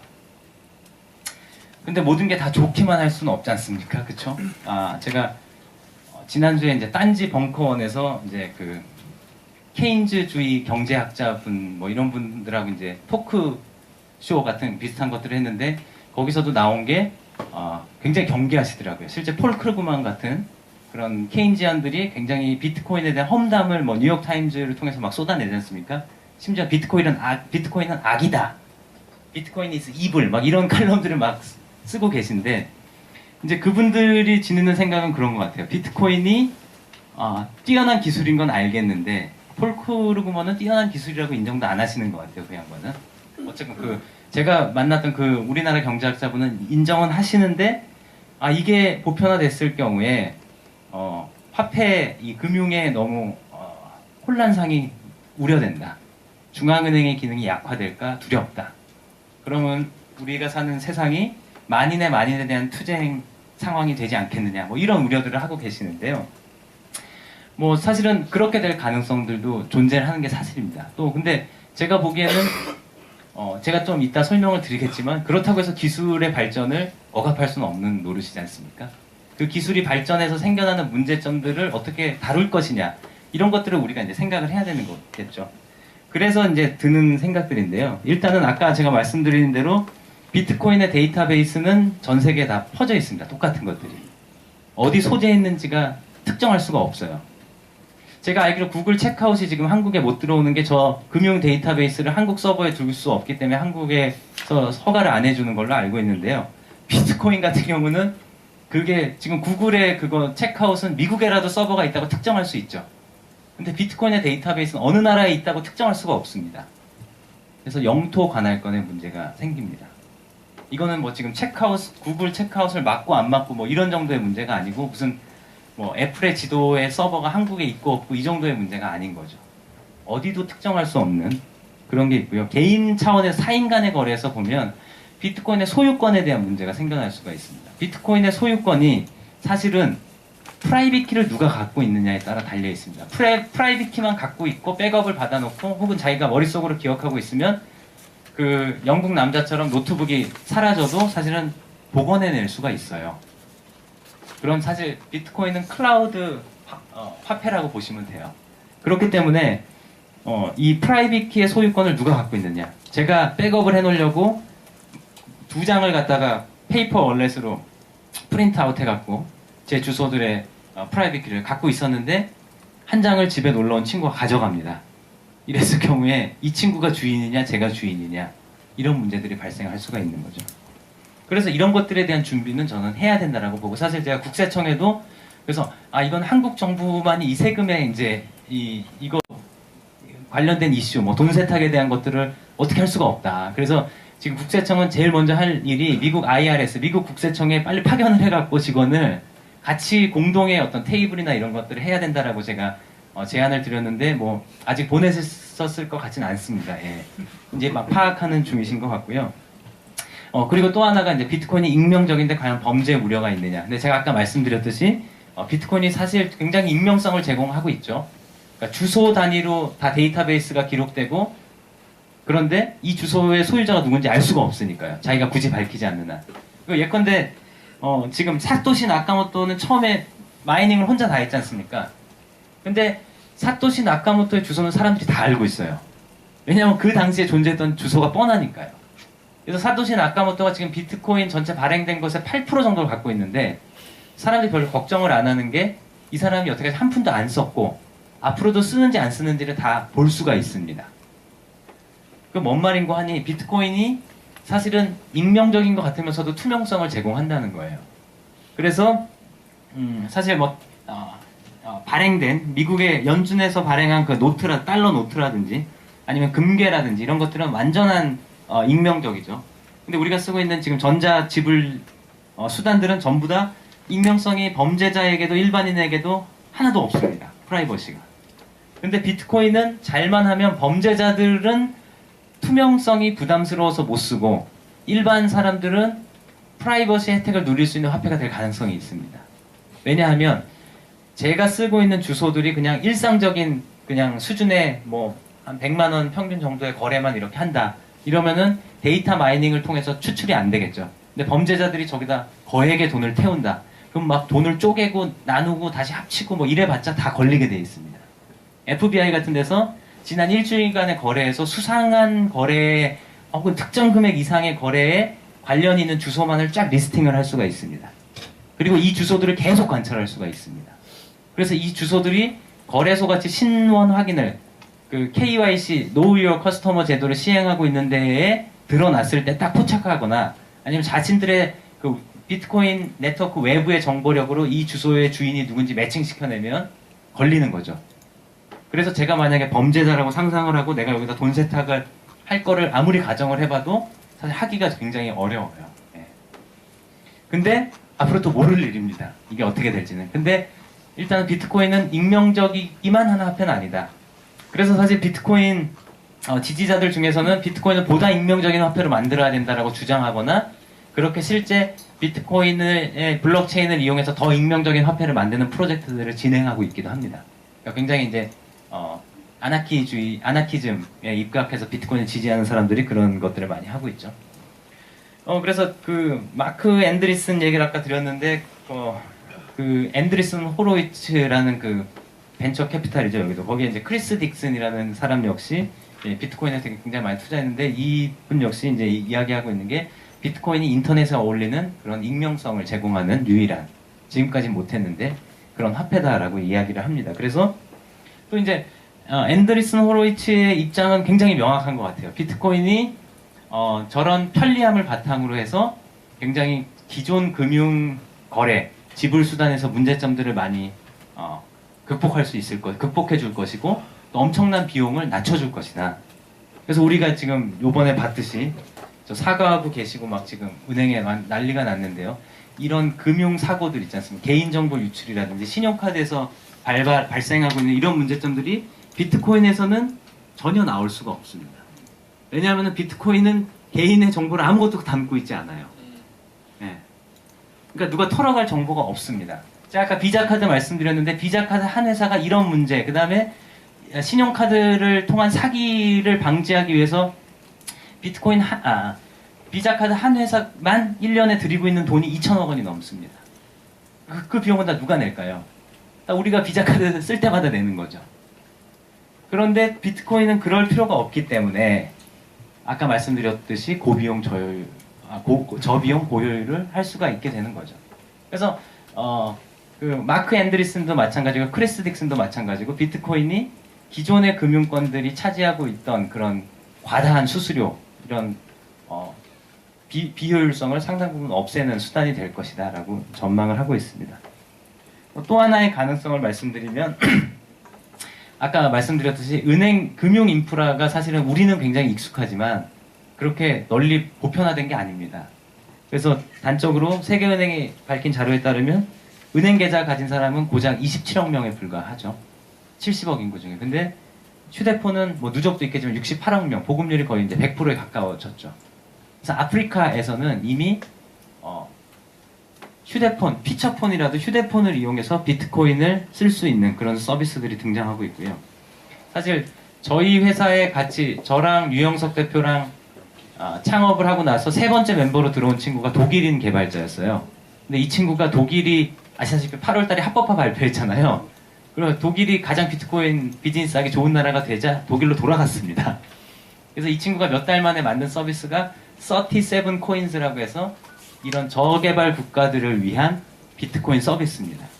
그래서 안 쓰는 안드로이드 폰을 갖다가 잘 사는 나라들의 사람들이 자신의 남는 안드로이드 폰을 게이트웨이로 기부를 할 수가 있고요.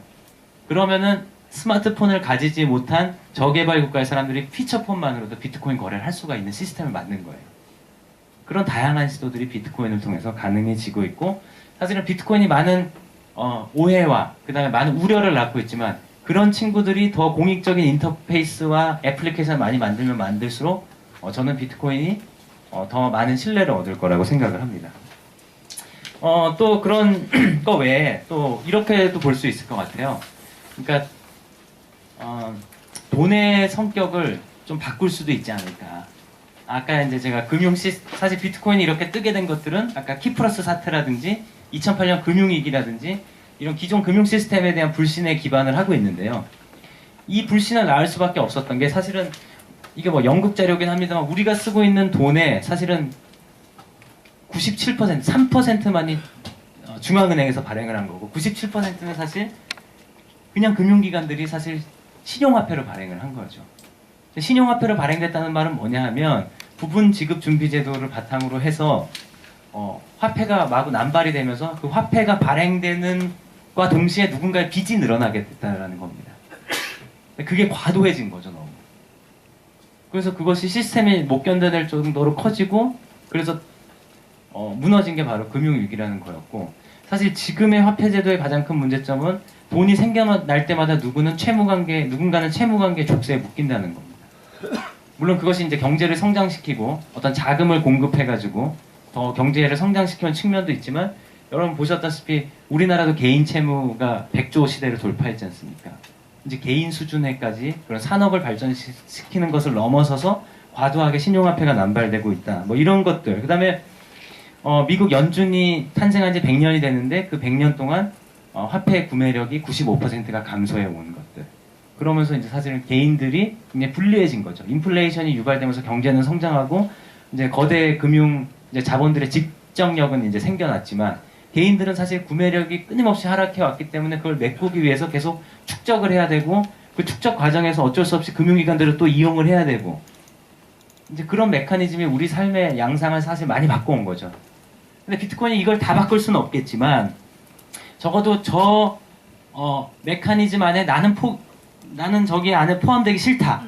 나는 좀 다른 그 외부에 존재하고 싶다라고 하는 자유주의자들이나 무정부주의자들 혹은 그런 신념을 갖고 있지 않더라도 나는 저 게임에 동참하지 않을래 라고 생각하는 보통 사람들에게 하나의 대안의 공간 지금 금융자본 시스템의 외부를 마련해 준 거는 맞다라고 봅니다. 그러니까 이 외부를 어떻게 키워나가는 데 있어서도 누군가 독점적으로 통제하지 않고 아까 말씀드린 대로 많은 사람들이 참여를 통해서 그 외부를 잘 키워나가고 그 문제점들을 극복해 나갈 수 있는 가능성들이 열린 공간이다. 뭐 이렇게까지는 볼 수 있지 않을까 생각을 합니다.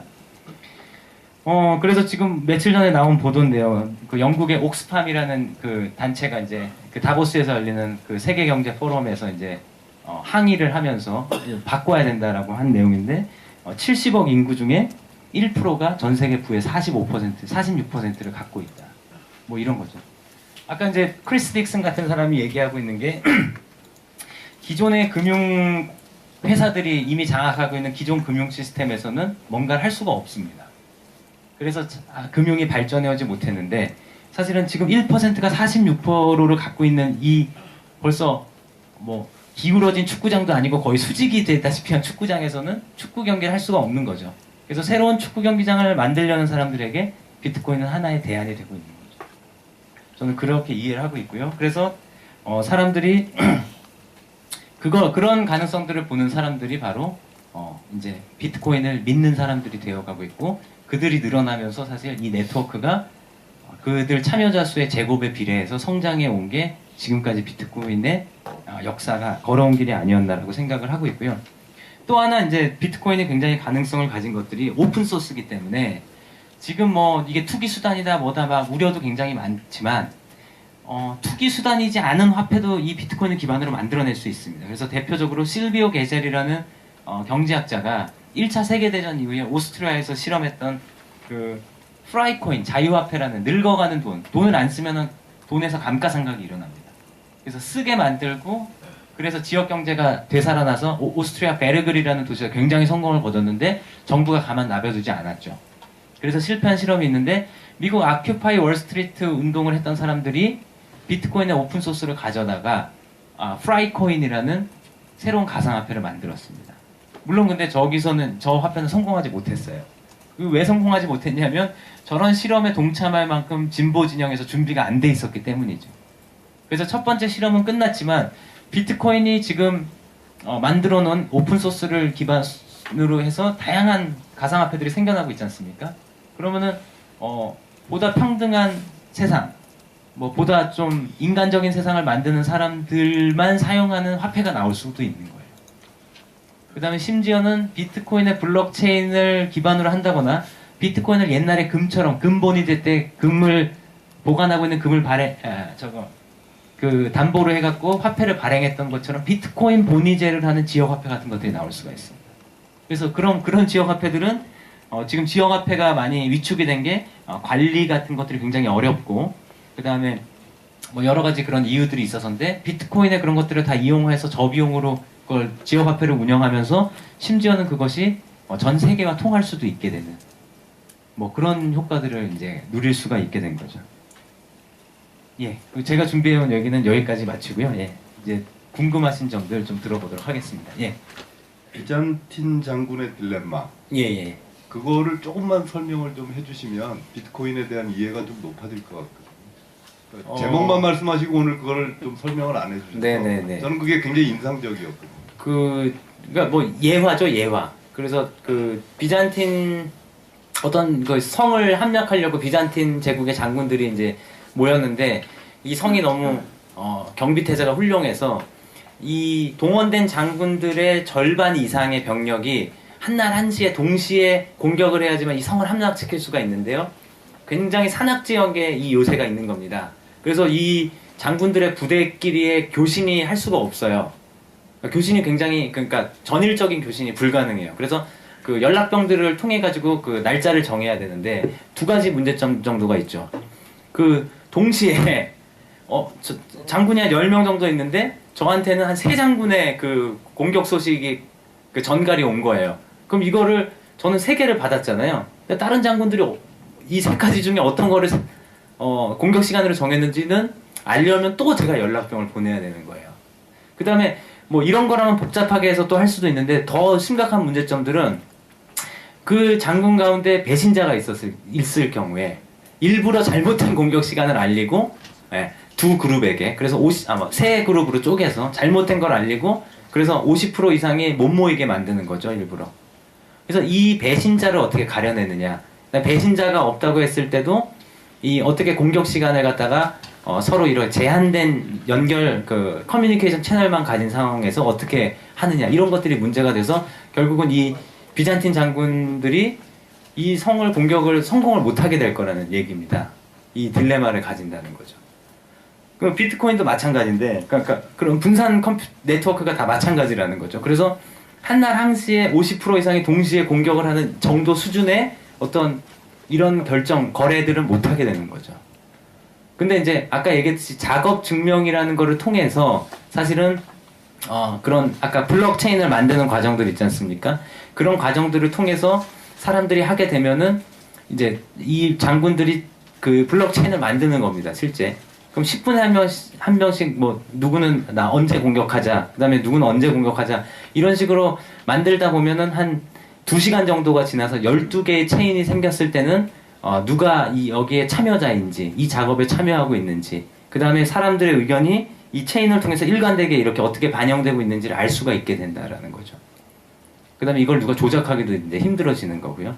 뭐 그런 내용으로 해서 사실은 이 믿지 못하는 사람들이 어떻게 금융거래 같은 고도의 거래 같은 것들을 할 수 있게 되는가 이런 것들에 대한 게 바로 프루프 오브 워크 작업 증명과 이제 블록체인이라는 개념으로 사실 그 딜레마를 이겨낼 수 있다. 뭐 이런 가설인 거고 실제 비트코인이 그런 것들을 몇 년간 보여준 겁니다. 네, 아까 사토시가 이제 8% 정도 가지고 있다라고 말씀을 좀 하셨는데요. 네. 그 지갑 하나에 8%가 8%가 있다라는 거죠. 그건 제가 직접 확인 안 해봤는데 사토시가 가진 주소는 다 공개가 돼 있습니다. 예. 사토시가 가지고 있는 여러 지갑들은 다 공개가 되어 있다. 주소들이. 예.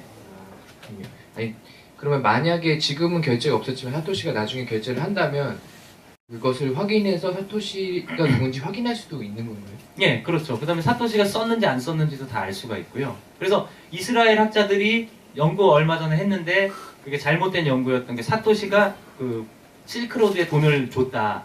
그랬는데 그게 잘못된 걸로 드러나죠. 저도 그때 그걸 보고 이럴 리가 없는데 제가 알고 있기로는 그래서 역시 봤더니 아니 그 연구가 잘못된 거고 그 연구에 돈을 댄 게 시티은행이더라고요. 네. 그래서 제가 좀 근데 그랬구나. 그 생각을 사토시의 했었는데. 주소가 다 공개되어 있다라는 거는 어떻게 믿을 수 있는 거죠? 처음에 사토시만 마이닝을 하고 있을 때 그 블럭을 생성했을 때 처음에 어떤 주소로 돈이 가거든요.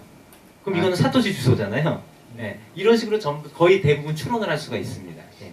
그리고 마지막 하나는 그 다음에 제가 이제 오해 한 가지를 더 말씀드리면은 이제 비트코인에 대한 오해 중에 하나가 또 그 조사를 이렇게 다 공개가 돼 있으니까 조사를 해봤더니 상위 1%의 사람들이 비트코인의 절반을 갖고 있더라. 아까 제가 보여드렸던 그 지금 현실 세계 문제처럼. 근데 저거는 포브스라든지 이런 발표된 것만 갖고 옥스팜이 집계한 거라서 맞을 겁니다. 축소됐을 가능성이 더 크고요. 왜냐하면 안 밝혀진 재산도 있으니까요. 근데 비트코인 여기는 좀 잘못된 게 뭐냐면 이거는 개인들의 주소가 아니에요. 그러니까 예컨대 비트스탬프라는 슬로베니아 회사 같은 경우는 한 주소에 1,500억 원 상당의 비트코인 주소를 보관하고 있거든요. 그거를 어떤 특정 개인이 갖고 있다고 다 한 거고 저희도 뭐 몇십억 단위의 그것들을 갖고 있습니다. 그 고객 그 비트코인을 갖다가 그러니까 업무용 비트코인을 갖다가 개인이 갖고 있다라고 그거는 단순 계산을 한 겁니다. 그래서 그런 것들 오해는 조금 뭐 그런 보도를 접하시더라도 좀 감안을 해주셨으면 좋겠습니다. 예. 그리고 많이 이렇게 비트코인 많이 갖고 있는 분들이 혹은 범죄에 이용하려 하는 사람들이 여러 지갑을 활용해서 계속 돌려서 쪼개서 돌려서 돈 세탁을 하는 것이 기술적으로 가능한지 한번. 그러니까 비트코인 믹서라고 해갖고요. 이렇게 막 비트코인을 이렇게 했다가 뭐 이렇게 다시 뿌려줘가지고 그 교란하는 시스템이 있다고도 그 미국의 서비스가 있다고도 들었는데 그게 또 사기로 밝혀졌어요. 그러니까 그렇게 해주겠다고 하고 돈을 갖고 튄 거죠. 그래가지고 사실은 제가 돈 세탁을 하기 위해서 그런 위험한 서비스에 의탁을 할 것 같지는 않고요. 그 또 철저하신 분들이. 그래서 기술적으로 보면 그렇다 하더라도 다 잡아낼 수는 있어요. FBI 정도의 뭐 NSA 정도의 그거라면은 다 잡아낼 수 있을 거라고 보고 있습니다. 그리고 사실은 저도 그런 시뮬레이션을 해봤는데 제가 만약에 돈 세탁을 저는 그런 돈도 없지만 한다고 했을 때도 너무 번거로워요. 왜냐면 굳이 그럴 필요가 없이 그냥 지금 돈 세탁 방지법에 따르면 그냥 제가 사람들 막 다 고용해가지고 990만 원씩 주고 현금 인출기에다 넣는 게 훨씬 더 빠릅니다. 굳이 비트코인 거래소 와가지고 막 패스포트나 뭐 신분증 그다음에 은행 계좌 이런 거 다 해가지고 비트코인을 사서 이러시는 게 훨씬 더 비용이 많이 들어요. 그냥 제가 무슨 전직 대통령이다 그러면은 이런 방법을 전혀 안 할 것 같습니다. 네, 제가 스미싱 취재하면서 그 이제 게임머니로 환전된 것들이 중국으로 가서 어떻게 다시 또 돌아서 근데 그걸 확인할 수가 없다 경찰 측에서 이야기를 하더라고요. 그런 걸 보면은 한국 경찰이라서 어려운 거지 FBI 정도면 충분히 비트코인은 할 수 있다 뭐 이렇게 받아들여도 될까요? 그거는 스미싱은 비트코인은 상관이 없잖아요. 아니, 그거를 알아내기 힘든 것들은 아마 중국의 그 하왈라 시스템 같은 거 있잖아요. 그 민간 지하 자금 이체 시스템, 그러니까 환측이라고 부르는 그런 것들을 우리나라 경찰이 못 잡아내는 거죠. 근데 비트코인은 그런 것들은 알아낼 수가 없지만 그 비트코인은 그런 거 그러잖아요. 영화표 반 잘라가지고 이거 맞춰가지고 뭐 돈 뭐 서로 이렇게 확인하고 뭐 이러잖아요. 영화 같은데 보면은.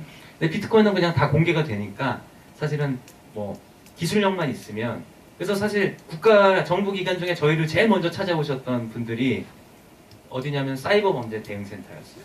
그분들이 제일 먼저 찾아오셨고 그래서 제가 우리 공무원들도 일을 제대로 하고 계시는구나 그렇게 생각을 했었습니다. 예, 강의 잘 들었습니다. 다른 게 아니고요. 좀 몇 가지 궁금한 게 있어가지고요. 좀 경제적인 거랑 그다음 기술적인 거 좀 각각 하나씩 좀 여쭤볼게요. 다른 게 아니고 지금 제가 일단 비트코인을 들어보면 현재로서는 화폐보다는 일단 사람들이 이제 신용으로 가치를 부여할 유가증권에 더 가까워 보이거든요. 근데 일단 그럼 이 신용이라는 게 원래 기본적으로 우리가 국가를 믿는 건 우리가 모인 단체이기 때문이고 은행을 믿는 거는 그 은행이 그만큼의 자산을 갖고 있기 때문이잖아요. 그러면 이제 비트코인 같은 경우에는 그럼 현재로서는 자산이 이 비트코인을 화폐로 갖고 있는 사람이라든가 아니면 이걸 쓸 수 있다고 있는 사람들의 믿음 자체가 그럼 현재로서는 자산인 건가요? 비트코인 정확히 말씀드리면요. 그런 비트코인은 국가를 믿어야 되거나 그 금융기관의 지급 준비율이나 자기 자본 BIS 결제 비율을 믿어야 될 필요가 없게끔 만들어진 시스템이고요. 그래서 그것들을 믿지 않아도 되게끔 만든 그런 시스템입니다. 그리고 사실은 비트코인은 유가증권이 아니라 이것도 이제 화폐 경제학자들에 따라서는 모든 화폐라는 게 결국 채권이다. 서로 이제 물물교환하던 시절에 불편함들이 있지 않습니까? 두 번의 우연이 발생을 해야지만 물물교환이 일어날 수가 있습니다. 동시에 두 사람이 원하는 것들이 서로 이렇게 매칭이 돼야지만 그 불편함을 해소하려고 만든 게 화폐인데 결국 화폐라는 것들은 보다 간편하고 범용적으로 만든 채권과 같은 거예요. 그래서 비트코인도 채권이라고 보셔도 될 것 같아요. 그런 화폐들처럼. 그러면은 돈과 유가증권이라는 것들도 결국 화폐라는 큰 범주에서 화폐 경제학에서는 다루기도 합니다. 우리가 근대 사회가 생성될 때 그 베니스라든지 그런 피렌체 뭐 이런 데서 처음에 나왔을 때도 유가증권이라든지 그런 것들이 화폐제도와 같이 만들어지면서 사실 오늘의 금융 시스템, 근대 경제 시스템을 만들어 왔었죠. 그래서 그렇게 본다면은 비트코인을 뭐 유가증권으로 보든 채권으로 보든 전 큰 의미는 없다라고 보고요. 두 번째로 비트코인은 국가의 보증이나 금융기관, 그러니까 철학 자체가 국가를 믿지 않아도 금융기관을 믿지 않아도 되게끔 만든 거고요. 왜 그러냐면 우리가 믿었는데 너무나 큰 배신을 당했다라고 보기 때문이고요. 우리가 그 믿음에 대한 대가로 너무나 많은 비용을 지불하고 있기 때문에 금융권만 살찌워지고 다른 영역들은 발전하지 못하고 있다는 어떤 진단과 비판 의식이 거기 깔려 있는 겁니다. 예. 그래서 초기에는 근데 이런 것들이 너무 좀 허황된 이상적인 생각으로 비춰졌는데 어떤 임계점을 돌파하고 난 다음에는 정말로 믿을 수 있게 된 게 아닐까 그렇게 저는 보고 있습니다. 그럼 사람들이 계속 이걸 화폐라고 믿는 사람들이 점점 쌓여서 결국 화폐로서의 지위를 획득했다고 보면 되는 건가요? 그렇죠. 신뢰를 네트워킹한 이 네트워크가 믿을만해지게 된 거죠. 그래서 우리가 트위터 같은 것들은 수다를 네트워킹했지 않습니까? 구글은 정보를 전 세계적으로 네트워킹했지 않습니까? 비트코인은 금융에 대한 신뢰를 전 세계적으로 네트워킹했는데 주인도 없이 중앙도 없이 그걸 국가의 지원도 없이 네트워킹했다라고 보면 되고요.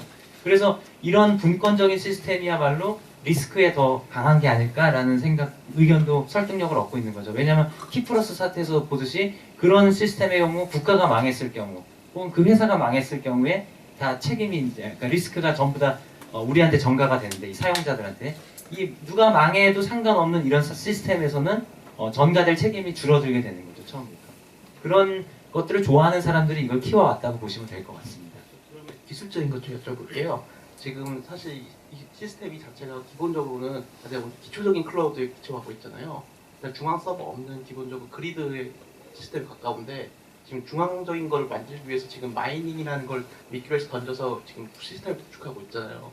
예를 이제 이 시스템을 전체 유지하기 위해서 사람들을 끌어들이기 위해 너의 컴퓨팅 프로세스 자원을 우리 이 시스템을 끌어들이면은 그 대가로 너에게 나의 비트코인 주겠다는 형태로 지금 유지되고 있는 걸로 보이는데. 네, 그렇죠. 예. 그런데 이 참여형이죠, 참여형. 근데 이 시스템이 지금 같은 경우에는 지금 아직 계속 나오고 있으니까 코인 나오고 있으니까 유지가 되는데 지금 만약 이제 코인이 사람들이 더 이상 뽑을 수가 없겠다 하면서 이제 사람들이 자기 프로세서를 빼기 시작하면은 다른 기존 클라우드 같은 경우는 구글이라든가 MS는 중앙 서버가 어차피 메인 핵심 파워를 쥐고 있는 그런 중앙 서버가 있으니까 다른 데 빠져나가도 큰 문제가 없는데 이 그리드 시스템 같은 경우에는 중앙 파워가 빠져나가기 시작하면은 이 전체적인 보안이라든가 그다음 시스템 그다음 구성 그리고 동기화도 10분이라고 하셨는데 아무래도 그 10분이나 예, 시간이 안 되는 무슨 게 말씀이신지 알겠고요. 예. 근데 저는 어떤 회사가 모든 서버를 관리하고 있는데 그 회사가 망할 가능성이 큰지 아니면 이 자발적인 네트워크에 사람들이 일시에 약속이나 데 빠져나갈 가능성이 큰지는 어느 게 더 크다고 말할 수는 없을 것 같고요. 첫 번째. 그다음에 두 번째는 비트코인에 대한 인센티브가 줄어드는 경우에는 발행이 끝날 경우가 있는데요. 발행이 끝나는 게 130년 이후입니다. 그래서 제가 죽은 다음이 될 텐데 아마도 제가 그때까지 살아있지는 않을 건데 그럼에도 불구하고 예측할 수 있는 것들은 그 130년 후에도 인센티브 동기는 남아있을 것이 지금도 팁을 주고 있다고 제가 말씀드렸지 않습니까? 자기가 생성한 블럭에 생성을 하게 되면 25비트코인 플러스 그 블럭에 포함된 트랜잭션마다 붙는 팁들을 모아서 가져가게 돼 있습니다. 근데 비트코인의 가치가 점점점 올라간다거나 사람들의 참여가 늘어나면 양적으로 한 블럭의 거래 기록이 늘어날 것이고요. 그 다음에 질적으로는 그 팁들의 가격이 비트코인 환산 가격도 늘어나게 될 겁니다. 예. 실물 경제에서 구매력도. 그렇기 때문에 아마도 130년 후에도 마이너들에게 인센티브 동기는 충분히 부여될 거다라는 예측도 틀린 예측은 아닐 거라고 지금 보고 있습니다. 그래서 사실 좀 경제학자들은 이제 가치로서 그런 문제가 여기 있는데 IT 쪽에 있는 사람들이 이제 그 시스템이 이 자체는 완벽한데 아무래도 중앙 시스템이 좀 빠져나가기 시작하면 급격히 보안이 악화되고 그런 게 네, 그런 리스크들은 있다라고 보죠. 그래서 비트코인 여전히 실험 중이라고 보시면 될 것 같습니다. 감사합니다. 예.